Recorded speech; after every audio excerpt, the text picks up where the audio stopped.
nga economically grabe ka stable.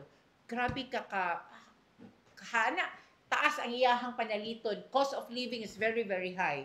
Pero ang ilahang transportation, ang ilahang kanibitang peace and order, ang ilahang tourism is a very well and disciplined ug maayo pagka-plastar. Muna pwede na to ma-emulate sa ato ang syudad. Kutsyan, Ah, mas advantage ta diri kay natay bukid natay mga beach. Unsay mong tanaw, pwede ba na ma-develop diri? definitely dito magod sa Singapore because sa ilahang kapiot, ilag yung ang tungod dili kay daghan ilahang resources, dili kay dako ilang mga kayutaan. Kuan ginila ilag yung tawag ani gina occupy ang tanan nga pwedeng i-occupy. Mo nang naagi sila mga cable car nga gikan dinhi panao musaka na pod gi-highlight gyud nila ang bisag gamay ra lang bukid. And then if you have seen bisag ilang mga provinces dito, tagdagko kay sila mga traffic kuan kanang tag 5 lanes, 8 lanes gyud dagko kay sa mga dalan. So kung kana palang daan, in fact during our kuan kani tawag ani benchmarking, Governor Henry expressed his kuan kani bitang intention nga pwede ta na cable car sa Ozamis. It could be from the Huyuhoy, mga winter highlands na to, then Bukagan, connecting Bukagan na po dito sa ato ang Triunfo, sa atong Kota area, and back and forth. Pwede na to makopya. In fact, nag-vision na po ng ato ang visionary. Kabalo biya kita sa atong governor nga making possible the impossible. So, mo na to yung nakita nga it could be one, katong cable kuan nila kanang transport system, pero more on tourism gid siya. Grabe kanindot. And then grabe ang mga taga-duot nga gusto mo sakay bisag dili holidays, bisag kanang weekdays ting trabaho, daghan gyapon mga to dito. Other than that, nakita po nato si housing. Ang housing ni Singapore, wag yung kay makita nga squatter or illegal settlers. Puro tanan condominium kani bitang ato ang Laman bitang housing project, that's a 5-story 3-story building. Dito tag 18-story 20-story, tanan nga namuyo sa Singapore condominium ang gipuy-an. Ma-high earner, mga low income earner, mao gina the same ra ang space ilang gi-allocate. So walay dato dito wa kay pobre. Nako ni sila dato ro katon na gyud siguro mga karaan nga dato la gyud ba. Pero wa gyud kay makita itong squatters, wa po kay makita dito mga illegal settlers. Kung naa man ganing sila mga low income, ang gobyerno nag-provide nila og libre nga condominium or kanang ilang puloy-anan. Ma-identify po nimo nga namuyo din because gisubsidize sila sa gobyerno nga diri mo mumuyo kanira kagamay iyong bayranan, inana sila ka dedicated para ang mamuyo sa Singapore maayo ang kahimtang sa gipuy-an nila. Nasa sila mga low income nga mga condominium or mga housing project na po sila high income.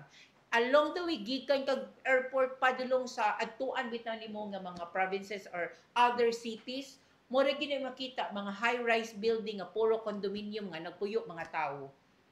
Inana sila kanang ka-discipline o kanindot ang ilang infra when it comes to housing. Nga pwede na to makopya sa syudad sa Ozamis. In fact, I think kanang ato ang urban development projects nato sa Malaubang, ato man nang gipang housing, there will be a time nga kanang ato ang mga illegal settlers, dili naman nato tawag squatters, they will be given kanang gwapo nga mga condominium nga infrastructure pareha sa Singapore nga magkahinay-hinay.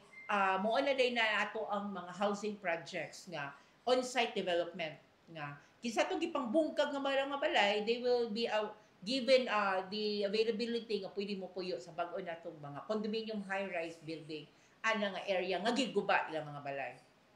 Awato na to. Si Governor Wuminal Duna na ba pasiun ang pagpanayag na interesado siya sa katundingon nimong cable car? Very much. Grabe kaayo maka-vision ang ato ang governor with it comes to tourism. In fact, he has given us the kuan kana bitaw di kanang ura bitaw springboard in order to leap to a higher kuan nga kining mga project atong nakita sa Singapore nga atong emulate, daghan na siyang source of fund.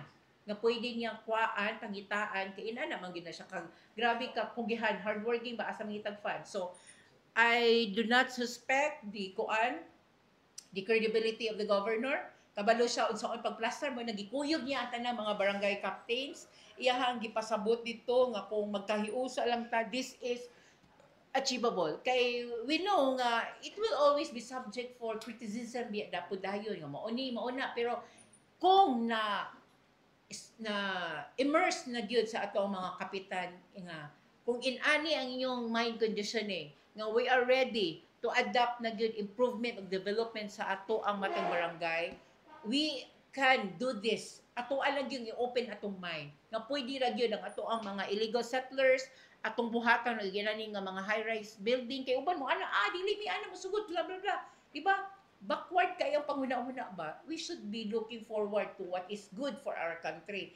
Nga even though di kay siya popular, but di ba what happened to Lamaan? Ding agi nagpila ka mga challenges but nahitabo man gyud siya. Inana ang ato ang gi-expect nga. Mo nang nagi dito ang mga kapitan para ang mga kapitan na idea nga di gyud ito mo lambo kung dili nato i-end up ang mga improvements of development nga pang high-tech, pang millennial ang iyahabitang concept. Mo na ang giuna-una ni governor. So gikuyog yun yung mga public officials, mga councilor, para nagimi open kana bitang idea nga this is very possible. Nahimo ga si Singapore nga di man mahimo sa ato nga we have all the advantages, none of the disadvantages kung ato ning ipa-implement. So everything is possible. I-considera ba nato kay ang klima nito medyo di kayo Yes. sa sentro sa Bagyo? Other than that, lami og kung imo i-compare, kung naa ka sa Singapore, gusto na ka muli sa Osamis. Kay ngano, unsa man lagi kainit sa atoa, grabe ang kainit dito. Manunuot ang ilang kainit dito, magkuan gyud. Direct kuan gyud, kuan to the bones gyud ang kainit. Urag aling-ing dito ba? Kung aling-ing sa atoa diri, kahapon mo kana man mo ulan man dito lahi. Inana ang ilahang humidity dito, lami kay ato ang weather dinhi. Ang kainit na to layo na dito. Mas init sila dito. Munang dinhi, I think our kanang visitors, ato ang mga tourists nga mga money dinhi could definitely feel sa ato ang